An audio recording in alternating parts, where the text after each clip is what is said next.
Olá pessoal, este é mais um JoJoCast, aqui é a Valéria falando com vocês. E este programa é mais um daqueles pequenininhos que tem como objetivo comentar as estreias da temporada e meio que sanar, né, o problema que aconteceu na gravação de domingo, em que boa parte do que eu tinha gravado acabou se perdendo, né? E hoje, né, o objetivo é falar do anime que para mim é a melhor estreia da temporada, que é Champignon no Majo, né, a bruxa dos cogumelos, baseado num mangá da Tachibana Higuchi, e que começou a ser publicado em 2019 na plataforma Manga Park, não sai em revista física, mas que os volumes, estamos no 7º volume, são publicados pelo selo da revista Hanato Yume, então é um shoujo, tá?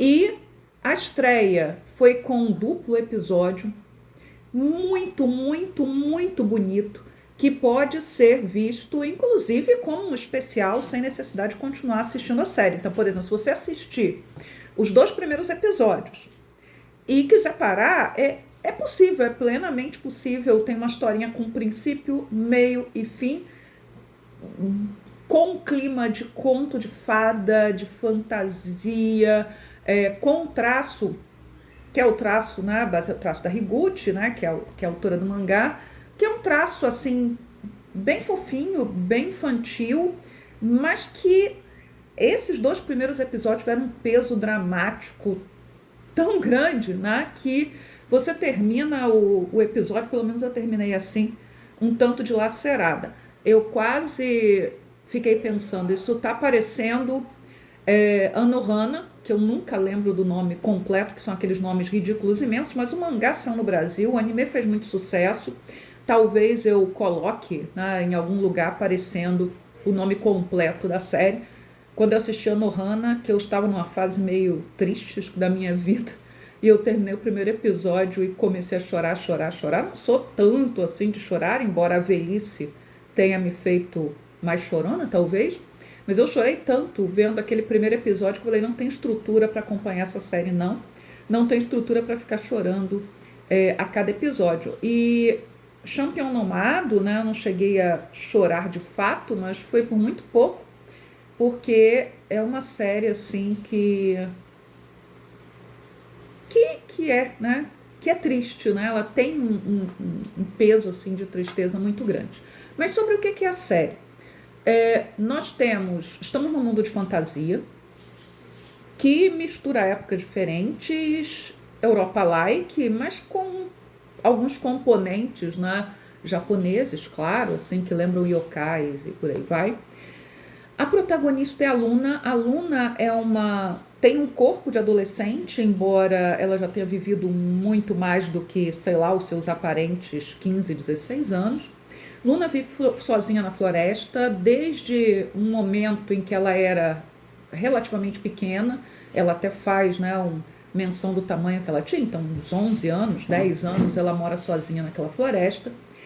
E a Luna, ela é uma bruxa negra, e nesse mundo os bruxos são divididos entre bruxos brancos e bruxos negros. Os bruxos brancos e negros entraram em uma guerra em determinado momento, em que os bruxos brancos se aliaram aos humanos, e mais do que aos humanos, à realeza daquele lugar, e passaram, de uma certa medida, a serem protegidos ali também pela monarquia, e bruxas brancas se casam com os reis daquele país, e os bruxos negros acabam sendo perseguidos. Então há caça às bruxas que se desconfiam que você é um bruxo negro ou que você está envolvido com ele, você pode ser condenado à morte. A Luna vive isolada nessa floresta e ela tem uma magia muito poderosa. Ela consegue produzir remédios, medicamentos, e ela faz esses medicamentos para vender na cidade por um preço muito barato, porque o que ela faz com o dinheiro é comprar livros, porque livros permitem que ela veja coisas que ela não terá a oportunidade de ver, que ela conheça pessoas que ela jamais poderá conhecer, e também material de desenho, porque ela desenha muito bem tudo que ela vê. Mas por que ela vive isolada? Ela é uma bruxa negra, então ela vai ser perseguida. Não é só isso. Ela tem um potencial muito grande para trabalhar com venenos, então ela pode tanto neutralizar venenos, purificar o ar, e ela purifica o ar da cidade quando ela vai à cidade. Mas por onde ela anda, ela deixa cogumelos pelo chão, né? Esses cogumelos purificam o ar da cidade, que pode ser, eu fico pensando, isso não foi explicado no episódio, né? Que pode ser a purificação do ar de uma cidade, que é uma cidade efetivamente que tem algum miasma terrível, pode ser isso. E eu estou usando o termo miasma porque ele é usado no anime. Miasma, a energia contaminante, destrutiva, né, que alguns corpos, algumas plantas, alguns seres podem liberar. Enfim, ela pode ser purificação desses miasmas ou simplesmente pode ser purificar o ar de uma cidade que, como a maioria de todas as cidades, desde a Idade Antiga até não muito tempo atrás e até hoje em alguns lugares, tem odores muito próprios. A cidade, né, ela fede porque no campo os odores fétidos se dissipam e na cidade prédios muito juntos, falta de saneamento, então esse ar ele tem, né, ele é meio sufocante, por assim dizer. Na Idade Média tinha um ditado: a cidade tem cheiro de liberdade, mas o cheiro da liberdade era muito cheiro fétido da cidade em si. Mas muito bem, e tudo que a Luna toca, todo humano que a Luna toca adoece e morre. Então ela não pode interagir muito próximo com as pessoas, ela vai à cidade a cada 3 meses vender seus remédios, ela vende para o boticário, um boticário que me parece que não é bom fazendo remédios, e esse boticário depois revende para a população por preços muito baixos, mas sem dizer que foram comprados da bruxa. O único com quem ela tem, né, um contato maior é o livreiro, né? Ele é meio humano, meio criatura mágica, mas ele esconde essa sua identidade, né, mágica. Ele até pede para a Luna não ficar olhando para ele muito e vendo, né, porque a Luna não vê a máscara que ele coloca para enganar os humanos, ela vê exatamente a magia que existe dentro dele. E a Luna vai lá comprar os livros e o livreiro é quem trata melhor a Luna, mas ainda assim ele não toca nela, ninguém pode tocar nela. E a Luna tem uns bichinhos mágicos com quem ela convive na floresta, que conversam com ela, seus cogumelos, alguns, né, eles se movimentam, são quase personagens também, né, os cogumelinhos que ela monta. Ela usa, né, um chapéu, e aí quando ela fica, um chapéu de bruxa, assim, tipo da Elphaba de Witch, né, aquele chapéu tradicional de bruxa que ela usa para afastar as pessoas, né, para assustar as pessoas, mas quando ela tem emoções muito fortes, começam a sair flores naquele chapéu, rosas, né, uma gracinha aquilo. Mas ela usa vários tipos de chapéus, inclusive um grande chapéu de cogumelo, que é uma forma de se esconder, né, também de se esconder. E ela muda muito de roupa ao longo do primeiro e segundo episódio, ela vai trocar de roupa inúmeras vezes, e é muito curioso o quão de cuidado, porque vem do mangá, né, a Higuchi ela tem com essa caracterização da Luna, e também das roupas em geral, né, você vê desde roupas que parecem estar lá no século XIV até adereço do século XIX, mas nada fica fora do lugar, tudo é combinado de uma forma muito bonitinha, muito fofinha, então ela troca várias vezes de roupa. Muito bem. Numa dessas visitas que a Luna está fazendo à cidade, ela vê um casal se beijando. E é a primeira vez que ela vê um casal se beijando, trocando carícias, e ela se apaixona pelo rapaz. E o rapaz nota a Luna também, que se esconde, que foge. O nome desse rapaz é Henri. Quando a Luna chega em casa, ela desenha o Henri, isso é o primeiro e segundo episódio, né, os 2 episódios especiais. Ela desenha o Henri e aquele desenho ganha vida, dança com ela, então ela interage com o desenho. E ao interagir com o desenho, ela não sabe, mas ela está tirando a energia vital daquele menino. Quando ela retorna à cidade, ela compreende mais ou menos o que aconteceu. O rapaz acaba interagindo com a Luna, ele é rejeitado pela namorada, porque parece que ele ficou diferente depois que ele encontrou a Luna, muito por conta da história do desenho. E os dois, eles iniciam um romance, que é um romance à distância, porque um não pode tocar no outro. O rapaz, ele vem de uma família que tem sangue de bruxos brancos, mas ele não tem poder nenhum, e aí eu fico me perguntando se naquele mundo, né, e ele diz que a família, né, o rejeita muito por conta disso, do jeito dele. Eu fico me perguntando se humanos comuns podem fazer magia naquele mundo. Isso não é dito, né, pra gente. Até o momento da história eu não avancei no mangá, e li o que eu li do mangá foi há tanto tempo que eu tinha esquecido, que o mangá não me marcou, mas o anime tá me marcando bastante. Então, eu não sei se pessoas naquele mundo podem aprender magia, podem fazer magia, ou se isso vem pelo sangue, e como ele não nasceu sem poderes, assim como em Harry Potter, ele é rejeitado, ele é considerado falho pela família. Não sei qual é o funcionamento ali. Mas o fato é que Luna continua desenhando Henri com a permissão dele, e assim os dois interagem, ele guarda a memória daquilo que eles viveram. Só que isso tem um efeito daninho sobre a saúde dele. E aí aparece o Claude, que é um familiar. Ele é enviado para observar, proteger e fiscalizar a Luna. Ele é o familiar do mago das aves, do Tori, né? Tori-sama, né? Que é o mago, né? Que controla as aves, né? Enfim, ou que a magia dele é principalmente ligada a animais alados. O Claude, né, é uma personagem barulhenta, meio autoritária, meio clichê, uma personagem meio clichê. Ele quer proteger a Luna, mas ele é extremamente autoritário com ela, e ele vai deixar claro para a Luna que aquela relação dela com o Henri não pode continuar para o bem do rapaz.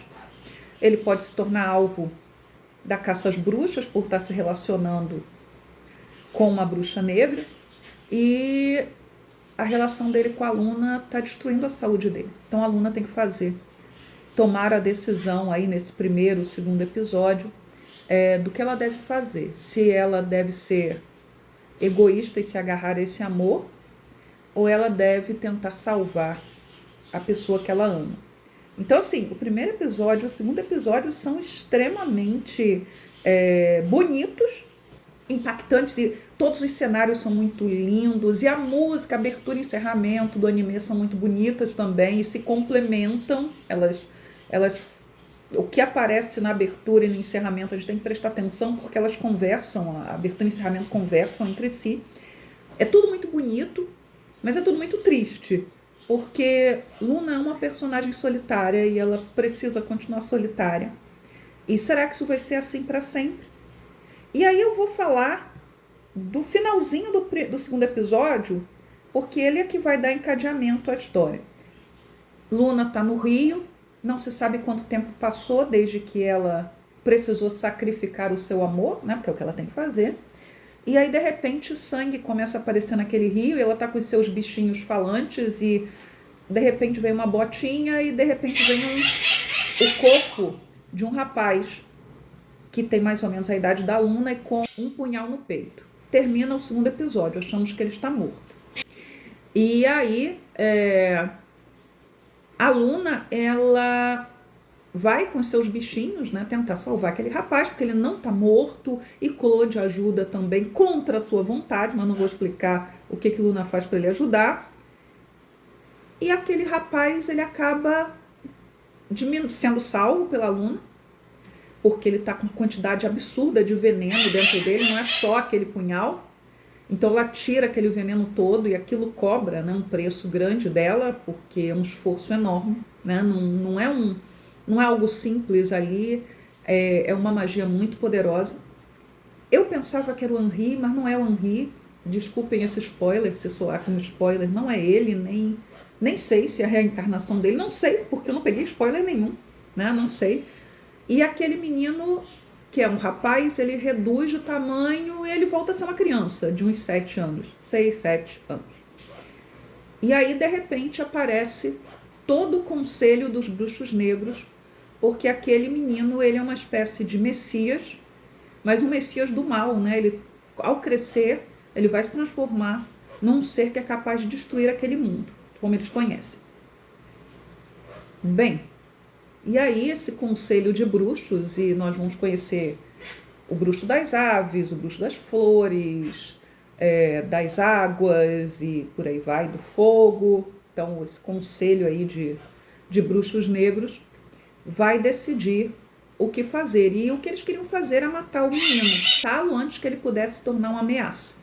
Só que Luna não quer deixar que esse ser seja morto. Então nós vamos ter aí um embate, né, entre esse conselho e a Luna, e algumas revelações são feitas sobre ela. Eu acabei de assistir o episódio 4 hoje, né? Então, várias revelações são feitas, não vou dizer, assistam, porque de todos os animes da temporada, eu acho que esse é o mais marcante, o mais bem executado, aparentemente aquele que tem a melhor história, o mais bonito de todos, tá? Ele parece um material infantil, mas ele tem todas aquelas características, por exemplo, que tornam o material do Estúdio Ghibli tão bom assim. Ele é muito, muito bonito, muito bem feito. Eu vou comentar um pouquinho, e agora vai ser spoiler. Então, se você não quiser saber de spoilers mesmo, para aqui, vai ter a minutagem, você volta lá adiante, quando eu passar da parte de spoilers. É só olhar a minutagem que vai estar no próprio YouTube, tá? Bem, essa parte, né, spoilers, é porque eu queria falar o seguinte. Nesse episódio 4, no episódio 3 a Luna vai resistir, ela não quer que o menino seja morto, eles querem matar o menino, né, imediatamente, antes que ele possa se tornar um monstro destruidor. Mas aí a gente fica sabendo que a Luna também era uma criança destinada a destruir o mundo. E a Luna, ela tem uma quantidade de magia tão grande dentro dela, e essa magia de purificação de venenos, de absorver venenos, de purificar venenos, que esses bruxos negros decidem que ela não vai morrer e vão ensinar magia a ela e vão ficar observando a Luna. A Luna não tem memória disso, né? Quando ela aparece lá e ela é resgatada, ela é uma criança pequena, e ao invés de matá-la, eles descobrem que ela tem um grande potencial e ela vira um deles. Então, se a Luna pôde virar um deles, por que aquele menino não tem salvação? Então a Luna quer salvar aquele menino, só que um dos bruxos, o bruxo do fogo, não quer discutir, quer destruir a criança. E eles vão votar. E aí aparece o espírito de uma bruxa, da bruxa dos gatos, que era a bruxa mais próxima da Luna, que talvez tenha sido aquela que ficou cuidando de perto da educação da Luna, junto com o Claude, né? E que ela foi morta na Caixa das Bruxas. Então, está empatado o voto do conselho, está empatado, 4 de um lado, 4 de outro, uma bruxa se abstém, e aí aparece essa bruxa dos gatos em espírito, o espírito dela que não tinha descansado, para falar pela Luna e para apoiar a Luna nesse momento, naquilo que ela tem. Então, assim, eles acabam permitindo que a Luna fique com o menino por 3 anos, e eles vão fiscalizar a Luna, eles vão examinar o garoto, e a Luna se propõe a fazer com o menino o que fizeram com ela. Ensinar magia e tentar purificar aquilo de destrutivo há dentro dele. E aí a gente vai ver se a Luna vai conseguir fazer isso ou não. Mas o fato é que a animação continua muito boa. Como eu falei, vocês podem ficar só com os 2 primeiros episódios, que eles se fecham neles mesmos, como um conto de fadas, uma história muito triste de amor. Muito triste mesmo. Mas vocês podem continuar, e a história, ela é instigante. Quer dizer, quem é esse menino? De onde ele veio? Quem tentou matá-lo? Por que ele estava com uma faca no peito? Por que esse punhal estava envenenado? Se ele porque pode ser a reencarnação do Henri, quem é esse menino, né, que vai ser a companhia da Luna? Será que a Luna vai poder tocar nele? Ou ela não vai poder tocar nele? Enfim, como é que vai ser essa situação? E o Claude recebe a ordem, né, de estar sempre por perto para tomar conta, fiscalizar, né, e contar, né, servir de canal aí com o seu senhor, né, que é o bruxo das aves, né, e o conselho.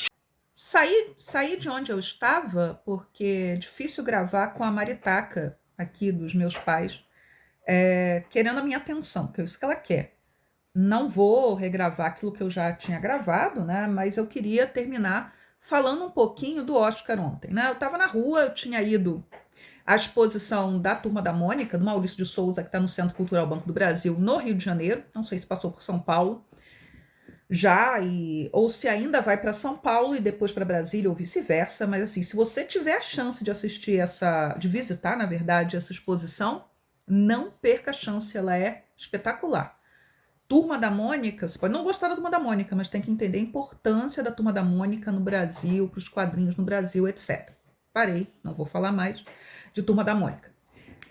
Então, assim, houve as indicações ao Oscar ontem e o Brasil apareceu em 5 prêmios. 4 para o Agente Secreto, 1 para o Adolfo Veloso, que é por fotografia do filme Sonhos de Trem, da Netflix, que está em alta, que foi indicado a melhor filme também. O Agente Secreto já havia toda a especulação de que ele receberia 4 indicações, ou poderia receber. Só que estavam especulando que poderia ser melhor direção ou melhor roteiro original.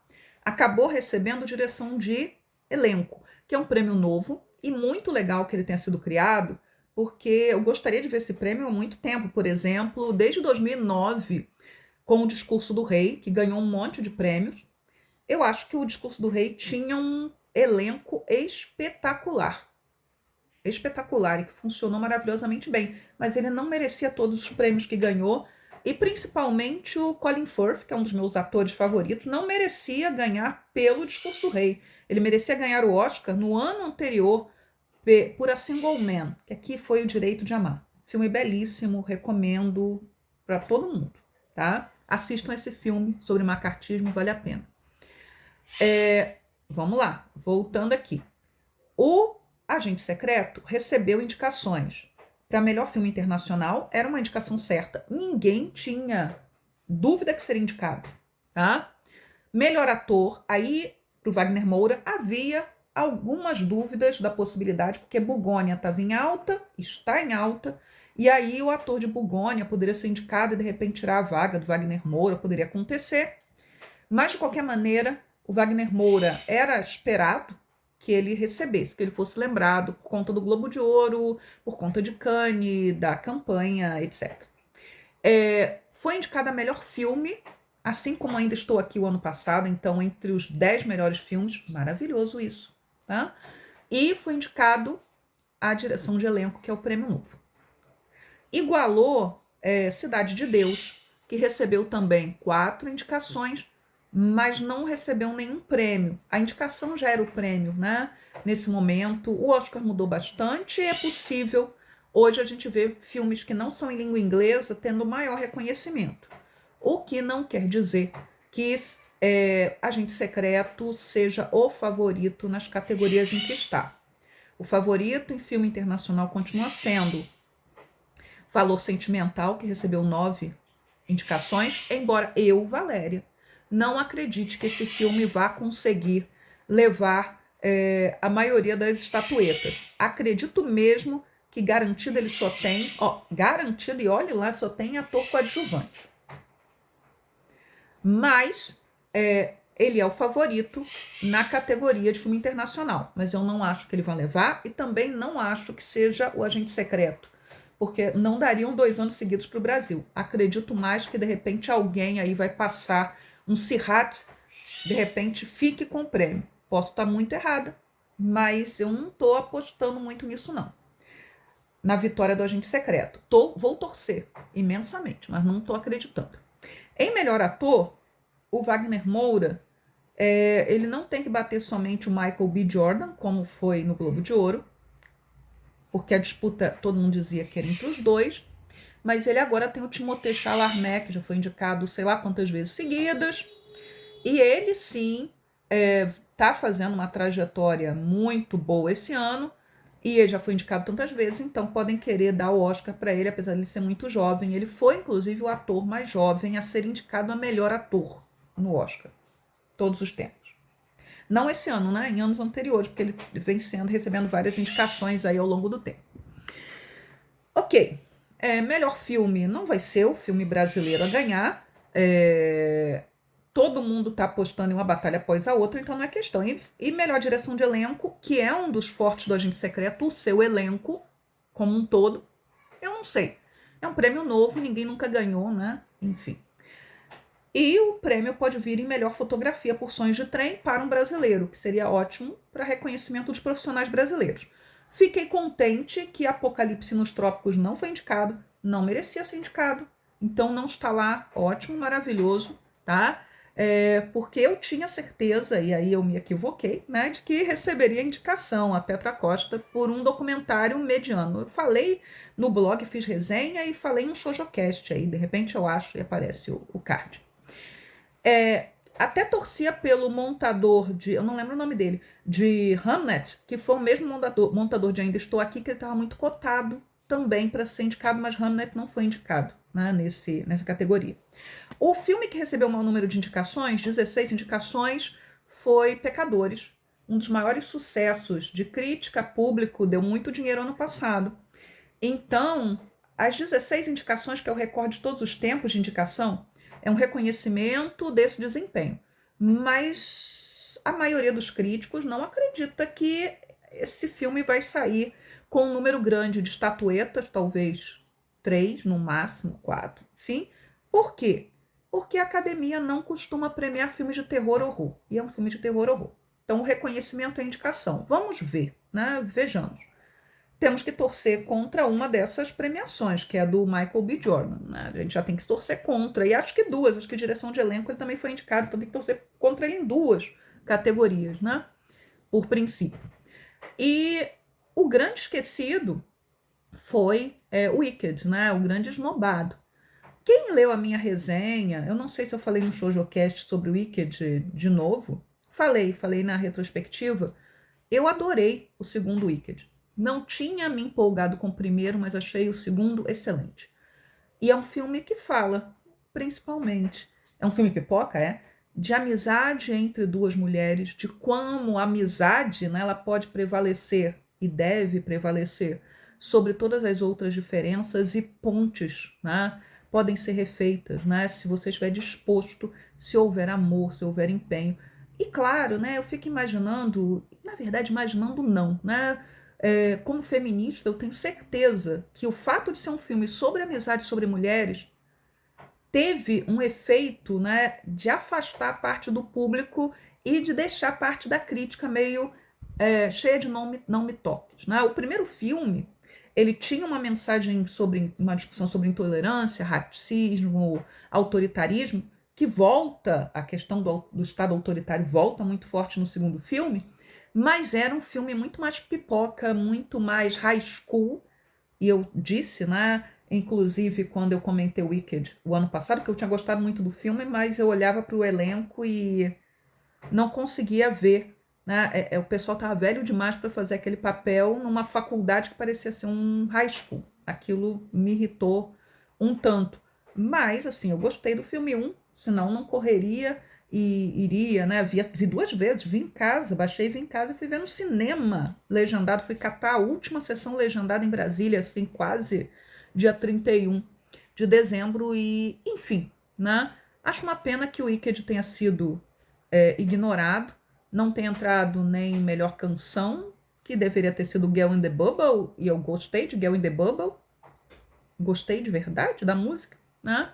Que foi feita para o filme. Não entrou para atriz coadjuvante, coitada da Ariana Grande, estava excelente ano passado e este ano, merecia ter ganhado ano passado, né? Pensei que ela poderia ser indicada, não foi. Então o Wicked foi o grande esnobado de todos, né, desse Oscar, né? E é isso, pessoal. Chegamos ao final de mais um Shojocast. Daqui a pouco eu estou voltando para Brasília, daqui a pouco domingo, estou gravando na sexta-feira. Eu espero, né, colocar esse programa no ar, de repente até gravar alguma coisa amanhã e colocar também, mas eu não sei se eu consigo. É muito anime para acompanhar e eu queria falar de outras coisas, mas fica difícil. Estou gravando do celular. Desculpem o barulho da maritaca, da Keké, né, que estava querendo chamar minha atenção, enfim. E aí eu tive que sair de lá, de onde eu estava, em outro lugar. Mas, enfim, se der, eu ainda gravo alguma outra coisa. Se não der, acompanhem lá o blog. Fatalmente eu vou escrever resenha sobre alguma coisa. Eu estou atrasada aí nos animes de domingo passado. Eu já vi Isekai Office Worker, né, sobre o que é o anime BL. Eu tô avançando em Prisme Rondô, ainda falta falta bastante episódio para assistir, por assim dizer. Champion no Mágio está em dia, mas os de domingo não estão, né? E são 3 que passam no domingo. Então eu tenho que colocar essas coisas em ordem antes de voltar ao trabalho, senão depois eu acabo me enrolando. E segunda-feira eu volto ao trabalho, né? Então, se você chegou até aqui, por favor, deixe o seu like ou o seu dislike, gera engajamento do mesmo jeito. Por favor, também, se gosta do trabalho que eu faço, recomende o canal, assine, acompanhe, etc. Ajude a divulgar. Se tiver algum comentário, por favor, deixe, né, esse comentário. Eu vou responder os comentários. Estou com um monte de comentários pendentes dos últimos programas, mas eu vou responder todos eles, tá, nos próximos dias. E muito obrigada por comentar. Se quiser, por exemplo, deixar um comentário de engajamento, me diz aí, você acha que o Agente Secreto vai ganhar algum Oscar? Se sim, quantas estatuetas o Agente Secreto vai ganhar? E quais? Tá? Então, assim, eu peço um comentário sobre o Agente Secreto. Quais são as suas apostas aí pro Agente Secreto? Ganha alguma coisa ou não ganha? E o que ganha, tá? Então é isso, pessoal. Até o próximo programa. Obrigada por me acompanhar até aqui. Tchau, tchau para vocês.